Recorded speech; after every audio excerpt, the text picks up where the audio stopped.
This is 1,476 days. I think so. I'm going to have to recalibrate. Um, have to do that every so often. We're just a small group here trying to get our son's remains. And I'm going to talk about that today and the motives for his murder. I think that Leilani Hart explained that really well. And we're getting ready to post that affidavit up again. You know, when I posted it up, it was taken down and even redacted because, it's pretty illicit. It's pretty descriptive and, so you have to redact it. But but I want to be able to redact it in a way that you still can read between the lines and understand what's going on. To understand the motives are established in Richard's case. Okay, we have mountains of evidence that establishes the motive. That point, when I've said it for months and months, maybe a year, that the hold let me see if I'm on, that we have prime suspects in this case, and they are, of course, um, Dallas Hart, Richard's platoon leader, his mother, Leilani Hart, who goes by a different name. I wrote it down, and I hope, I don't want to butcher it, but it is Fatu Pateo. I hope that that's the right way. She's changed her name now. She's changed her name often in her life. So, and of course, in her confession, she mentions that she seems to have uh, a immigration problem, a hiccup somewhere there that needs to be answered. But that she is a prime suspect, and also Tavita Nusa, the CID agent that lost his badge and was separated from the army. You know, Dallas Hart was separated also, but he says that he's in, what is it, the reserves or something like that, which is absolutely, uh, you know, um, concerning, very concerning when you read the affidavit. Okay? Very concerning. And of course, the list is pretty long on suspects. And I would say one that has risen up to prime suspect is Jonathan Caleb Ambrose. He's really risen up from, just because the evidence um, declares him very, very involved in Richard's case, and him being in 14380A and being a disabled veteran um, is very concerning, since another suspect is the VA Pablo, right? Is the VA Pablo, who is James Courtney Hart. He's also a prime suspect. So this is, you know, uh, the motive is waxing, as we say. Richard's symbol, and I have it right there around his head, is the moon.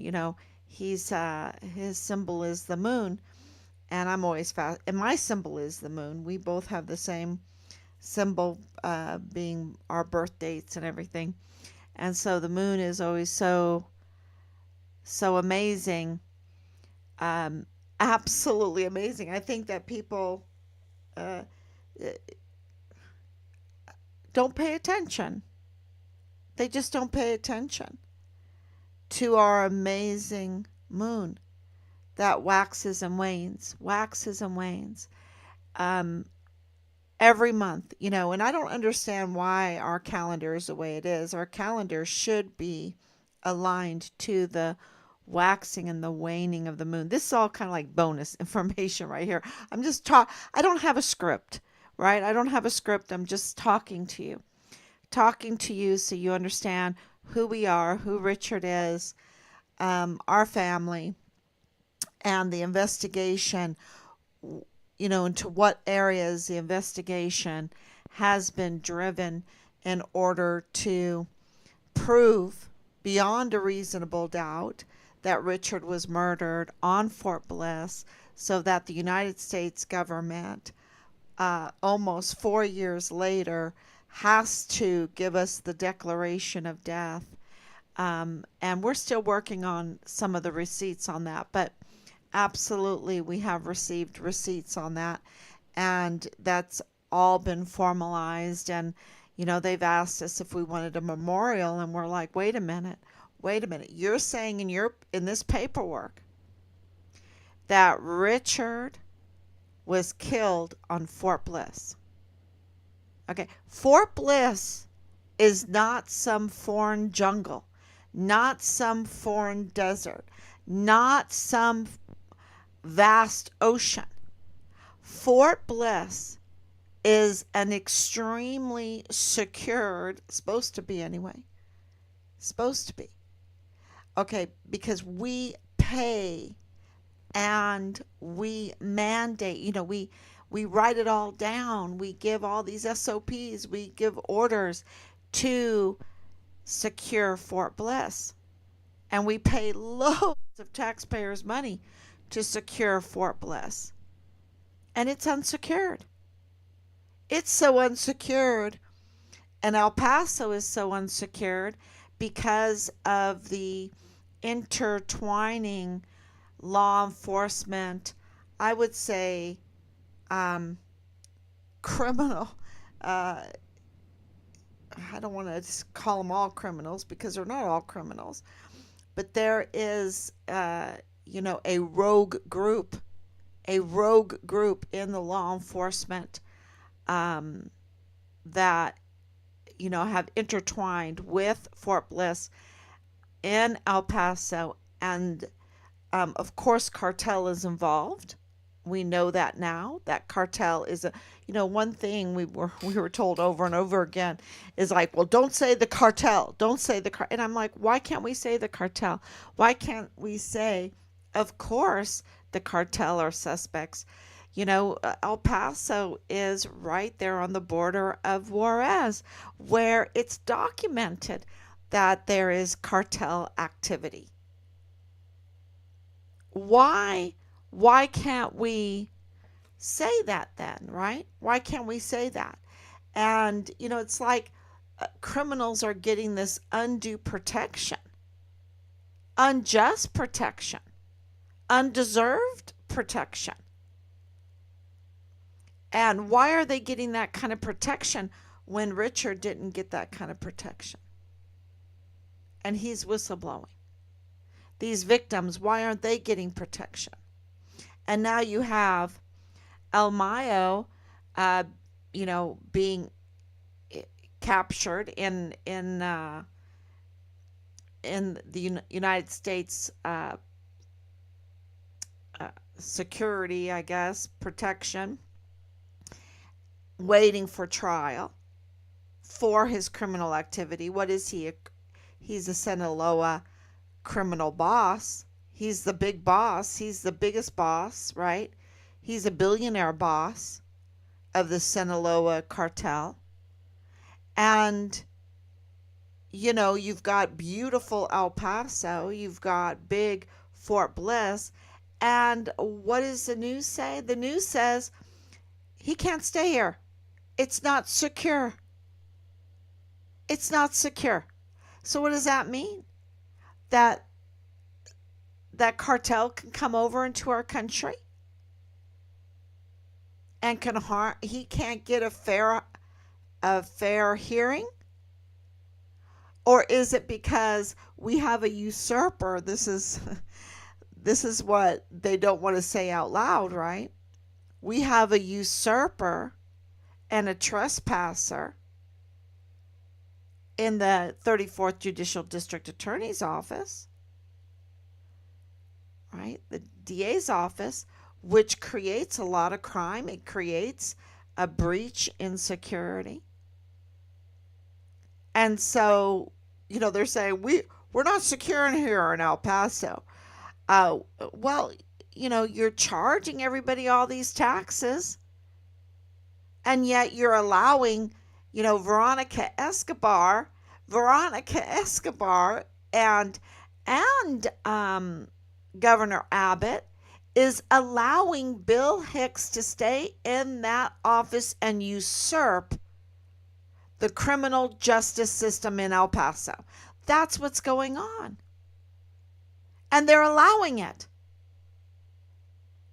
They're allowing it. And it doesn't matter, people can get so loyal to one party or the other. And in this, in our family, it's not so much like that. Do we see the absurdity going on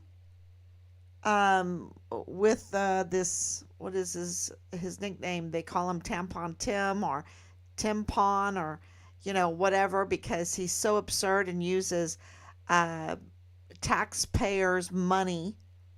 Taxpayers' money, which is, I don't think it should be in women's or men's. If you want to put in a machine that some business is going to make some profit for, but for a free machine, I mean, I don't, this is like in a men's bathroom, That's absurd. It's ridiculous. It's not, it's just the path towards destroying our society, because it's the abuse of power and the abuse of our funding. When you taxpayer, and most taxes are legal theft anyway. I really believe that. It's just legal theft. And, so, this, of course, we're totally aware of the absurdity. Of course, we're aware of everyone talking about stolen valor, which is just heartbreaking. Heartbreaking that anybody would be chosen that has this kind of stolen valor on their record and to profit off of it. So yes, but it's not about D or R. It's about the facts, and it's about the morals of it, the what's right, what's wrong, and so what's going on in El Paso with the usurpation of the criminal justice system by Bill Hicks, and also the chief medical examiner. Because there is no justice when your chief medical examiner, who's a judge, is also not qualified and illegal, and by being unqualified and illegal, botches every case. And Mario Raskin Ortiz is even worse than that. He has conflicts of interest. He has conflicts of interest with Bliss Avenue. He has conflicts of interest with the victims that were killed on August 3rd, 2019 in the Walmart mass shooting. He has actual conflicts of interest that you just could not, you're just like, wowzer. Wowzer. And he is the one that handled their remains and made the judgment on their cause and manner of death. And it's already seeped out that they cannot be trusted.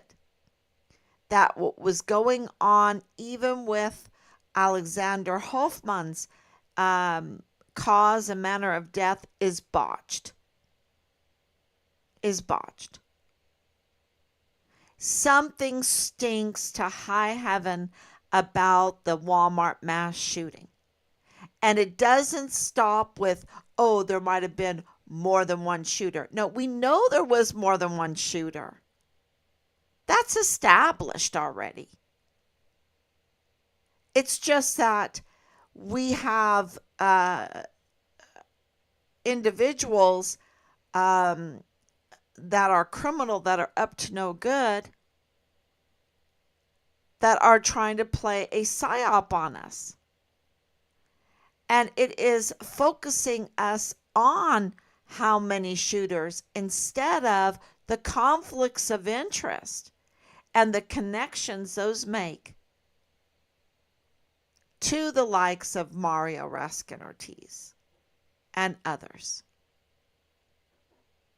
And Mario Raskin Ortiz, who's, very wealthy.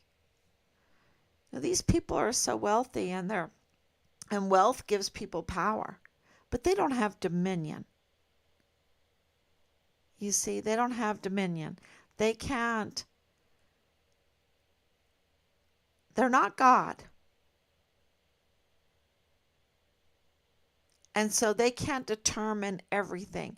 I think they try. Of course they try. That, what are they going to spend their money on? When you've got so much of it, what are you going to spend it on?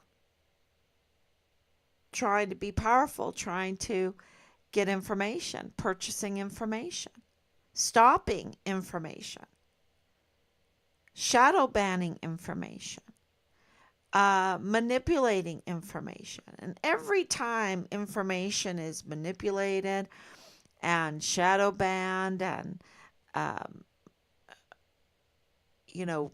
twisted, it's a psyop. It's a psyop. It's a hypnosis. It's them trying to get you to believe, right? Believe something that is not real, not the truth. And we were just right in the thick of it when it came to our son's case. And but you keep on going, you keep on going, you keep on uncovering, and then you just stand back and you look. You look at where the evidence points to, and the evidence points to Leilani Hart and her affidavit being part of, not the only bit, but part of the evidence that establishes motive. Because Leilani Hart is a convicted criminal. Leilani Hart has mental health issues. And everything I'm saying is not from me. This is all established in courts by a judge. Okay? And not the judge that is a whistleblower in our son's case. This is a Hawaiian judge. So, she, and there's others, She has a long history of infidelity, a long history in the adult services, entertainment. She has a long history of being accused of being a bully and intimidation and threats and all of that. And, we have received reports that the apple didn't fall far from the tree. That even Texas and Dallas engaged in that kind of activity. And that's just, okay, whatever, right? Whatever. Okay, she's a bully. Okay, she intimidates people. Okay, she threatens people. Oh, she's, whatever. But then she submits. Of course, she's having she's giving, everything that happens, we have been told and witnessed to also because we've been at the other end of the intimidation, right? Um, we've been the target. We've been the target of the threats and the intimidation and the bullying and all of that. We've talked to victims and they're just like, they're like, I don't want any part of this, right? Which is a huge mistake. Because when you walk away from something like this, it just grows. It just grows and other people get hurt. And, so it is a mistake to walk, in my opinion. And I understand people have jobs and people, all that. That's okay. But I think it is a mistake to totally walk away. And I haven't even gotten to the good part. Richard was, of course, under the command, of the 143 ADA, 32nd ADCOM. And Leilani Hart was in the military, y'all. She was in the military and she worked. She was under the command of Clem Coward. Yes, she was. She was under the command of Clem Coward. And they know each other. They know each other. And Clem Coward, I believe, was only a colonel at the time. He wasn't a major general. But with Richard, he was a major general. So he was there for a long time. And they're up to no good. And we know he's a total criminal in this. Okay, that he retaliated against Richard for whistleblowing. And we know that Richard was whistleblowing and reporting, filing with the Child Protective Services multiple times, talking to and communications with Washington, D.C., in communications with the FBI Houston, in communications with the CID, in communications with the IG. The IG were all over the barracks because of Halliday. So we know through witness testimony and files that Richard was whistleblowing. And he was under attack by Clem Coward, Major General Clem Coward, and Lieutenant Colonel Michael Roddick, abusing their power and trying to discredit Richard. Because legally, if you're a discredited, if you're a criminal, if you're like Leilani Hart, then you're an unreliable source. If you're like Ernest Christopher Grant, you're an unreliable source. And they're still using Ernest Christopher Grant, for the absolutely, psyop of racism or white supremacy or whatever they want to put out there to divide us and to also to cover up the real crime, the real motives behind the Walmart mass shooting. And they're there. They are there. And they are connected to Richard. And we believe that they are connected to Richard's whistleblowing reports and the audits that it caused. And these LLCs that are connected with Fort Bliss, with illegal activities on Fort Bliss in relation to the LLCs. And this is even, this is not absurd because it's already been documented. in your search, you can even find LLCs that were the ownership, the managers, the workers were, conflicts of interest in the military and abusing their powers to enrich themselves. So, they're already, established that happens. And for the Harts to have Hart Childcare LLC and more is very concerning.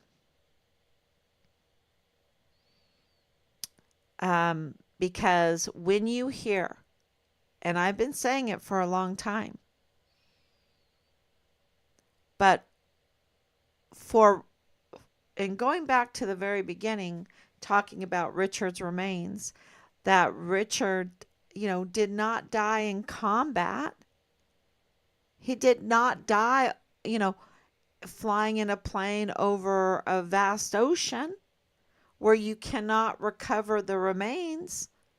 He was killed on Fort Bliss.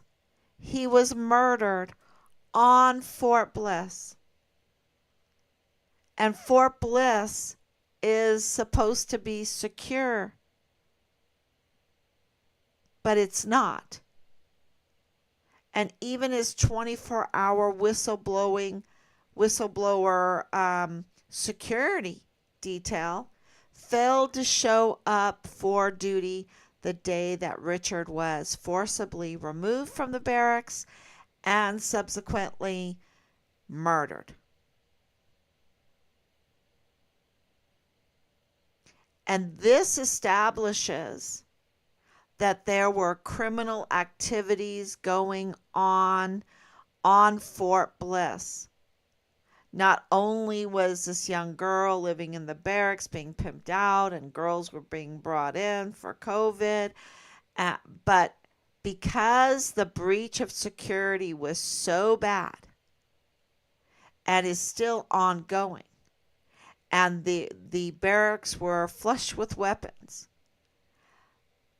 this establishes that not only was Richard's whistleblowing security detail complacent,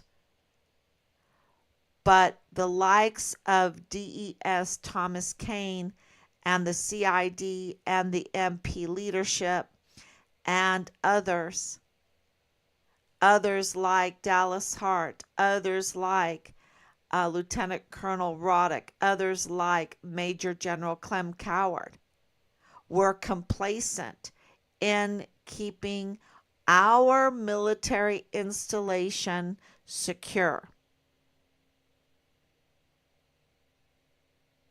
Because Richard was killed on Fort Bliss, there absolutely is no excuse that they don't have his remains and that they can't give us our son's remains. But there is a criminal network going on, that was going on. And this corroborates Richard reporting the IG all over the barracks being flushed with weapons, the IG all over everything. And you should have seen Marlon Soto's eyes when he was telling me all about this stuff. You could tell that they had been through, I don't want to say hell, but they were going through an audit. They were going through an audit, and Jay Pollan was calling Richard a POS. And others were calling him all kinds of names. And then you had Major General Clem Coward trying to he didn't try, he abused his power in order to try to silence Richard, to discredit Richard. And then you had Lieutenant Colonel Michael Roddick, who also has conflicts of interest, y'all. He has conflicts of interest. And of course, you have Jones, right? Conflicts of interest.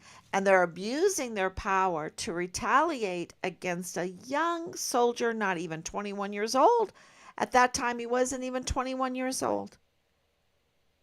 And yet, he was ruffling the criminal network. He was shaking the criminal network on Fort Bliss that was, had their tentacles out into El Paso, had that, or vice versa, whatever, however you want to picture this criminal network, this octopus or whatever. Richard had shaken that up. He had shaken that up.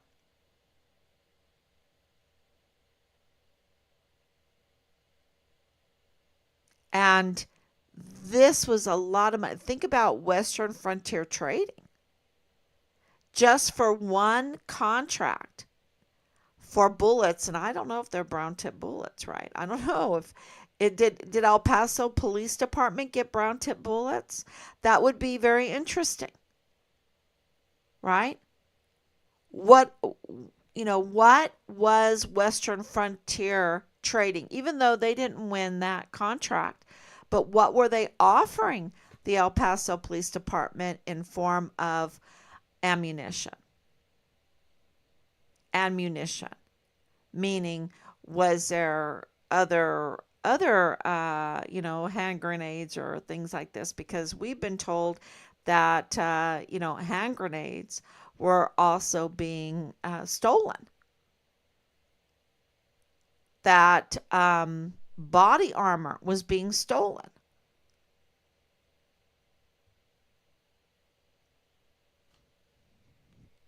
Lots of things were being stolen. So you get Americans, the American taxpayer, no tax on tips. You get, think about this. You are a waitress. I was a waitress in Alabama. And let me tell you, it's hard work. And I was young. And it was hard work. And my wonderful friend would fill up the foot bath with beautiful warm Epsom salt bath water. And, I soaked my feet all the time. It's hard work. Well, we were a very, very busy restaurant. Um, and, so think about this. So you're working hard and you're paying taxes on tips because that's where you're making your money. You're not, really getting paid any kind of, I think mine was not even maybe it was $3 an hour wages, and the rest was in tips, right? And you have to, pray that you're getting cash, but then you have to report it, right? Um, and so then they tax you, and they take the tax money and they buy brown tip bullets. They buy M4s. They buy body armor and helmets. And they pay for the wages of Major General Clem Coward and for his future benefits, his retirement, his blah, blah, all of that. And then you find out that they are robbing the coffers and selling them, double dipping, selling them back to contracts or whatever. I mean, is that possible? Is that happening? Is that happening? And the people that do that, in Richard's case, seem to have a degenerate appetite for sex cult activity. So you got all these LLCs. You have no scruples at all. You say you're a veteran-owned business, and we'll give some money back to the injured veterans, right? We'll give some money back to them. Um,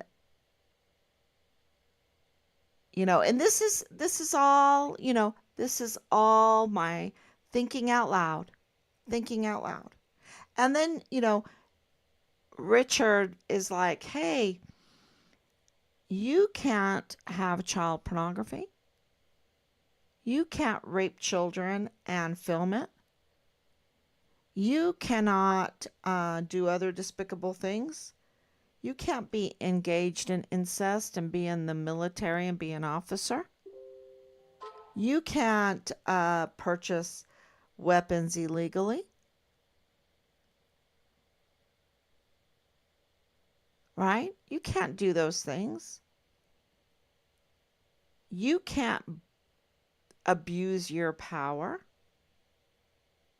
And they go, "Yes, we can.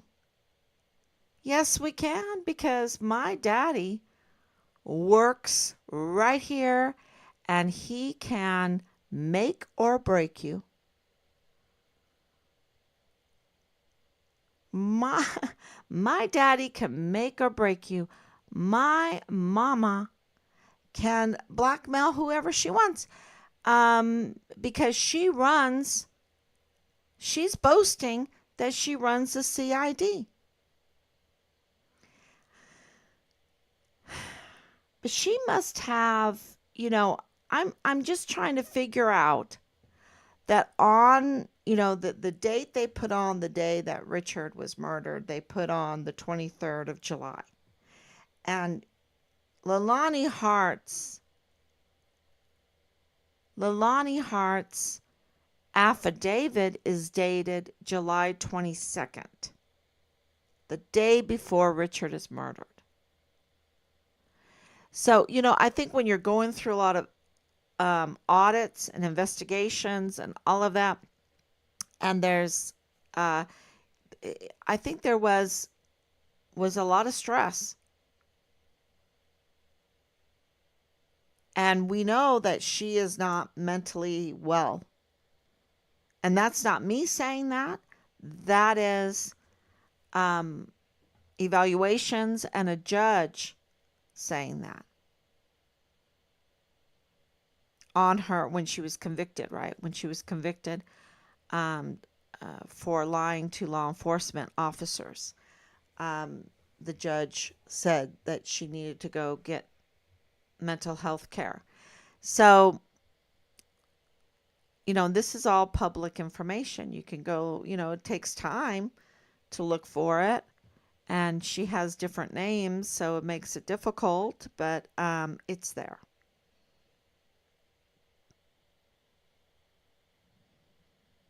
And in that affidavit, there is huge motive, but it's not just the affidavit. The affidavit, of course, is the motive for Richard, I believe, because it is the children. And right from the get-go, Allison was saying to me, "Mom, if they were doing drugs in the barracks, Richard wouldn't say anything. If they were doing this, that, or whatever, they wouldn't say. But if they're messing with children, he is going to report them." And Leilani Hart's affidavit clearly talks about them. It's not just the incest, it's the messing with the children. And of course, incest is messing with the children in this case, because we have other communications that say this starts very young. So the family, it is established that what Leilani Hart, what Marlon was telling, Marlon Soto, the CID agent, he was telling, this is what James told told me on the phone, because he was in communication with Marlon, right? Marlon called me and told me I was clear. Now, what? because we have this communication. We have the affidavit. We have the witness testimony between Leilani Hart and Tavita Nusa. We have the witness testimony that Dallas Hart was Richard's platoon leader. We have the witness testimony of the incidences. We have the witness testimony of the audits, right? And it goes on and on and on. The evidence is mounting and mounting and mounting. Why in the world, when we don't even have nearly what Marlon Soto has with his tools, with his access, which was given to Leilani? She had unauthorized access and bragging about it. And she proved that she had unauthorized access because she had her file numbers, her case numbers. Now, if he's going to have so much information, if we have communications discussing all of this incest and child torture and child pornography and threats and illegal weapon purchasing and everything, Marlon Soto's going to call up James and say, hey, everything's okay. We got you covered. Unless your last name is like Marlon Soto Hernandez with other conflicts of interest. Knowing that his buddy, who was his subordinate, Tavita Nusa, was taking sexual favors from Leilani Hart, which is illegal. You can't be a CID agent, a married CID agent, taking sexual favors from a married woman. But, when you're sitting on the Pablo at VA, the Disability Benefits Board, you can make and break. You can wield your power, abuse your power to make or break individuals, careers.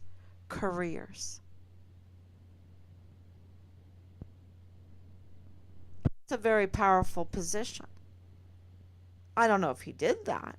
I'm not saying he did that. I'm saying that the suspicion is there, and in the communications, those are the allegations. The allegations are the turning of favors through the Disability Benefits Office, Pablo, through James Hart. And that's not me saying it. That is in written form in the communications that we have. So the threats against Leilani that she reports in the affidavit and notarizes, okay, has it notarized, upon she could be charged with perjury. She could go to jail. But she has it notarized, and she talks about the life threats or the death threats, the threats on her life by James Hart with these weapons purchased illegally. Okay, so what does that mean? That establishes violence, that there is so much violence. And when you're dealing in incest, that's violence. When you're dealing in child pornography, that's child torture, that's violence. When you are sexually assaulting a 7-year-old in your master bedroom by multiple members of the household, that's violence. So the violence is there. The violence is established. And through our years of speaking this truth, we have also been on the other side of threats. of certain actions, of vile and vulgar intimidation that goes on day in and day out. And what that established, and we have it, right? We have all the screenshots and everything. What that established is the violence, the propensity to violence, the propensity to bully. Everything that happened to Richard, they have showed us motive that has led to real motives, and I think it is this $3 million contracts for ammunition. That's a big motive, and people are like, how could they cover this up? How can they do this? Because when you're talking about big money just for one contract, that you can provide $3 million worth of ammunition over a certain amount of time, and you have multiple LLCs, and I mean that it's so it's fascinating how they've organized their criminal network, and how much money they require to live their day in and day out lives. I heard, $3 million a month or so, bribery just for my. I heard some absurd number, and I don't want to totally that he has to pay out in bribery every month. So you're a billionaire, but you have to pay out briberies. You have to you have to you can't trust anybody, that's for sure. You can't trust anybody. You have to sleep with one eye open, and I mean, what kind of life is that? It's just a life of slavery. That's what it is. It's just a life of slavery. It's not freedom. It's not joy. They're talking a lot about joy right now. Joy comes from the joy of our salvation, right? Not having to be connected to this will to uh, belong to a criminal enterprise, or legalize theft or whatever. So we've established the motive for Richard to make the reports, to file the whistleblower report, to become a whistleblower. Was there reason around him for him to blow the whistle? Yes. That has been established. Was there motive for the criminals to gather together and retaliate and let it escalate to Richard's forced removal and murder and cover up? The dismemberment, the cover up, and the cover up. To not call the family. Remember, they didn't even call us when we finally called them to say, hey, we haven't heard from our son. Can you tell us what's going on? And for Yoshida to be crying, for Yoshida to say, look, your son's a deserter and we can't do anything to help you. You're on your own. And we're like, wait a minute, Vanessa again. Nope, you're on your own. We can't do anything to help you. Wait a minute, you didn't even contact us. It doesn't matter. You're on your own. And to put us through these 4 years of us being the investigators and the media,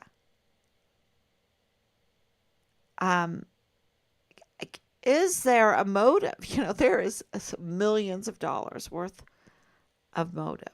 And I would say would it reach 1 billion? I think it might. And are there big players in this? Oh, yeah. Is James Hart a really big player? Well, he's kind of like, I don't know, he needs to be investigated. He needs to be investigated because his little fingers um, control buttons. And he's the father of Richard's platoon leader. And Marlon Soto was in communication with him saying, hey, it's okay. We got you covered. And this is when Marlon Soto's buddy, Tavita Nusa, is taking sexual favors from James Hart's wife.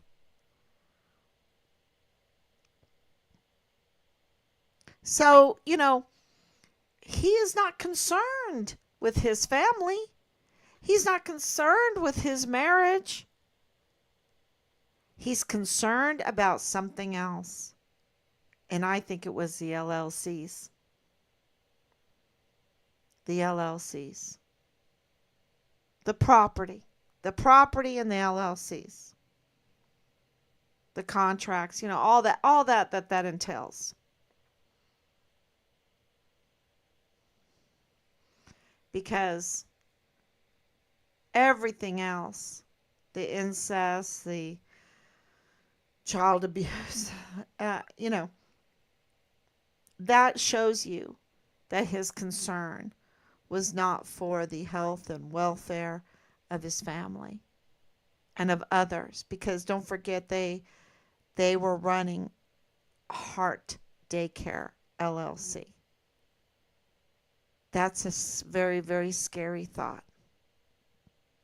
And I don't know how many victims are out there. I believe there must be a lot of victims out there. And of course, that tells you, if I'm thinking that there is a possibility for Richard to be a victim. And absolutely, he was murdered. He was brutally murdered, and they covered it up. And they don't want to give us our son's remains. And it's all there. We have, this affidavit we want to share with everybody because it provides the motive for Richard to be a whistleblower. And it provides the propensity to do violence for the Hart family. They absolutely have a propensity to violence. So, and of course the LLCs give a motive for them in their retaliation, and them to turn their lives upside down in order to save their LLCs, or to at least survive it, because you can't really hide all of that because of all the taxes. And don't forget about the PPP. People were making LLCs just to get the PPP. And there was so much fraud in all of that. And there's records of all of that. Because when people are greedy, and they're greedy wanting from the government is all about paperwork and records and documenting information. It could be digital, whatever, but it's all documented. And so, you can't, and I know, even with people in the government, because they even have people, Mealy is bad, McConville is bad, White was bad, Bernabe's bad. You know, Senator Graham is bad. Veronica Escobar is bad. Um, what's our guy's name? Here, it'll come to me. I don't give him much thought because he's such a low person. Oh my gosh. And they're such liars, you know. I mean, you're in these offices with them and you know what they do and you're, in communication with them and then they get out there on the campaign and they just lie and you're like, "Wow, these people are the biggest liars." And lawyers, they're all lawyers. I would be so like walking like this if I was a lawyer. It's like Justin Underwood, his sickening ad, and he, look, go get those open records, and you're just gonna catch him in all kinds of really terrible things. So you know,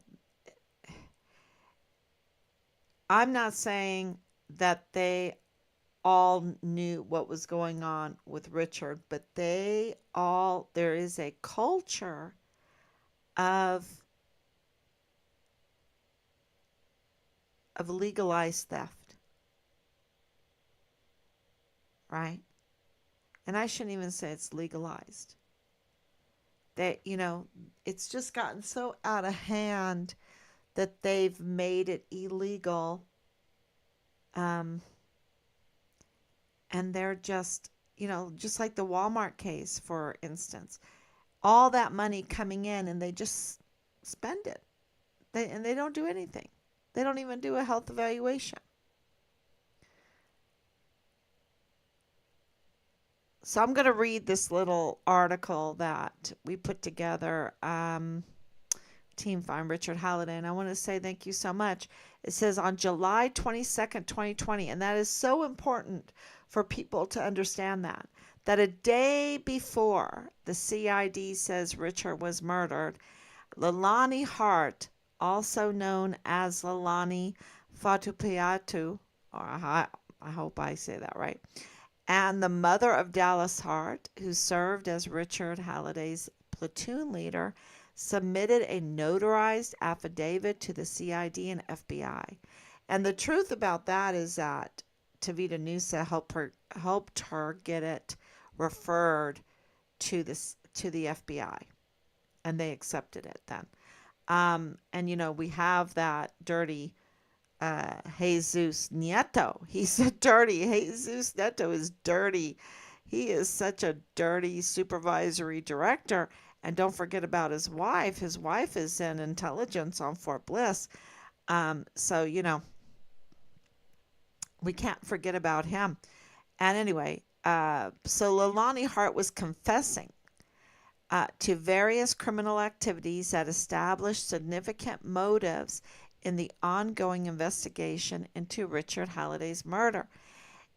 In her confession, she admitted to possessing child pornography that was raising serious concerns about her character and reliability as a witness. And that's very important because she's an unreliable source. And Bob Moore used her to obstruct justice in this case. Um, More shockingly, she claimed that her family's involvement in illegal weapons purchases, incest, and child sexual assault involving a 7-year-old in her master bedroom. This disturbing revelation sheds light on the tangled criminal web within her household. And I think we try to keep it very, very short. Thank you so much. And get that information out there, um, because that establishes so much in that little paragraph. Um, and we're going to share the affidavit again. We're preparing all of that. We want to put all the evidence out there that we possibly can, um, and because we're very serious that it is absolutely not acceptable that Richard was murdered on Fort Bliss and we don't have his remains. Okay? There's just no excuse. None. So thank you so much. And yes, we're burning the midnight oil. Thank you so much. And El Paso, we love you, El Paso. Um, we don't want you to be exploited. We don't want the military to be exploited like this. We want a strong military. We want a strong border, a strong El Paso, and getting along with those in Juarez. I can tell you over and over again. I have videos. I was live streaming from Juarez. Um, you know, I absolutely have always loved El Paso because it's a sister city, a Siamese sister city of another country, of Mexico with a rich heritage. But people that exploit it, people that are robbing um, and thwarting the people, you know, taking away their ability to do the things that they really want to do. And then you have all this sex industry and everything, and the drug industry to make just a few very, very wealthy and to harm so many, so many. It's just not acceptable. Um, all of that. I think Richard's going to change all of that. I think that he will absolutely leave his mark on El Paso and even in Juarez. And I hope so. I hope what he did will not be forgotten for a very, very long time. And we're going to get to the bottom of this and we're going to work very hard to make it very public that there's no excuse that we don't have his remains. We want his remains. Thank you so much. Thank you, Danielle, for coming on. And thank you, Anicia, for coming on. Thank you for your prayers. Thank you for your love. And please share.